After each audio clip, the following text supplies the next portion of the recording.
Now, my book talks about lots of the documented miracles that have taken place, but the one that I investigated that absolutely blew me away the most was a woman by the name of Barbara Snyder. I interviewed Barbara at length. We have extensive medical records from her dating back many years from the Mayo Clinic and her other physicians.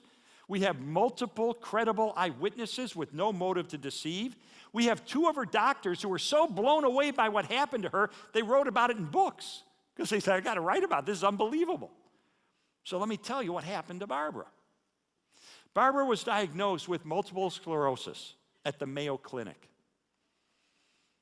For the next several years, she just deteriorated, got worse and worse. She had repeated hospitalizations, repeated surgeries, until ultimately she was dying. And they put her in hospice at her home. So she's confined to bed at her home.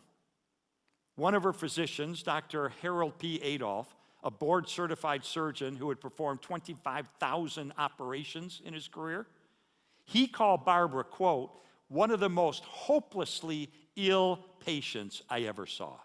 Hopelessly ill. One of her lungs was non-functional. The other was just inflated at 50%. A tube was inserted into her neck, and oxygen was pumped from canisters in her garage so she could breathe. She'd lost control of her urination and her bowels. She was legally blind. All she could see were gray shadows. A feeding tube was inserted into her stomach.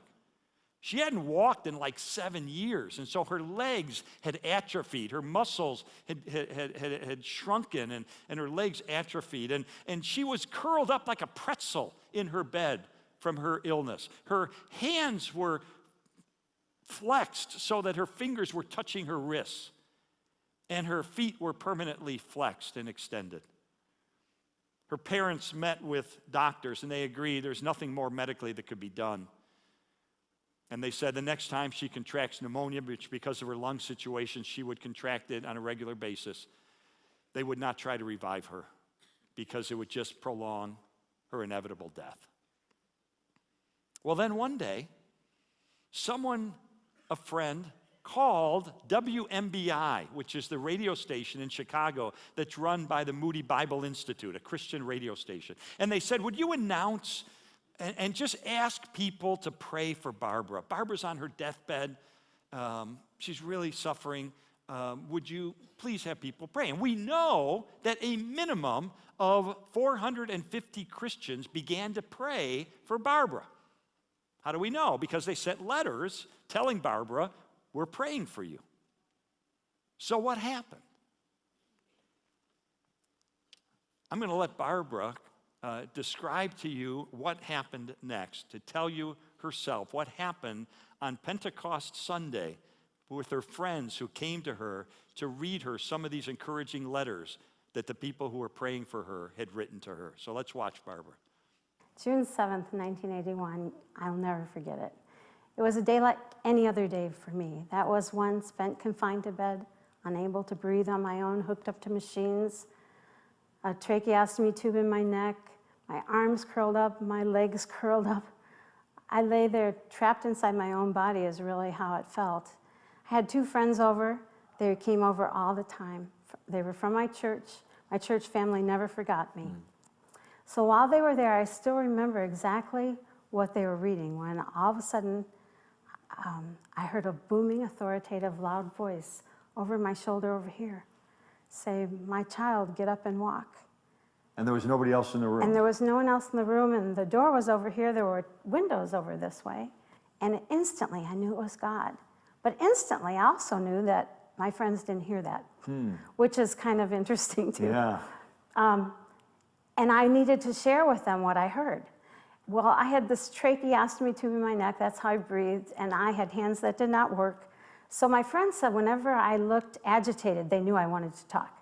So they'd come and plug the hole in my neck.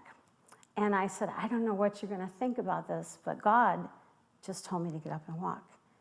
And my friends got really quiet. I know, but he really did tell me to get up and walk.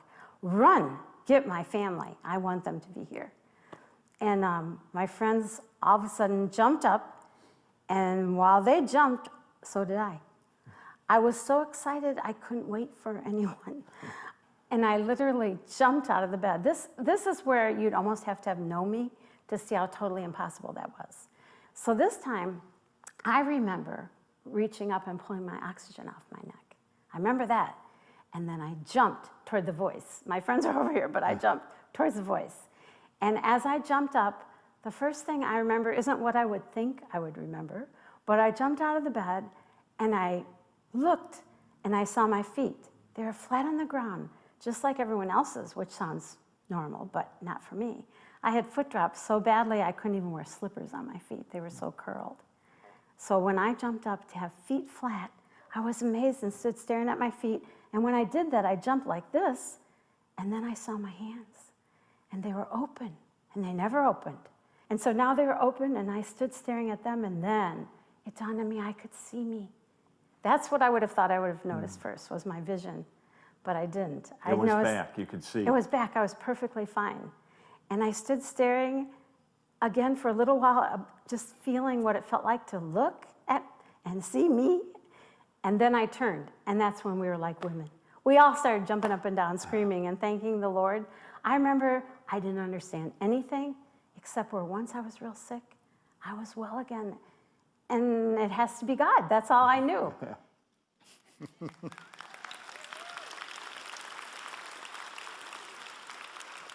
Barbara was instantly and thoroughly healed. Her eyesight was immediately restored. Her lungs immediately went back to normal. Her mother came running into the room and fell to her knees and began to feel her calves. She said, "Your muscles are back."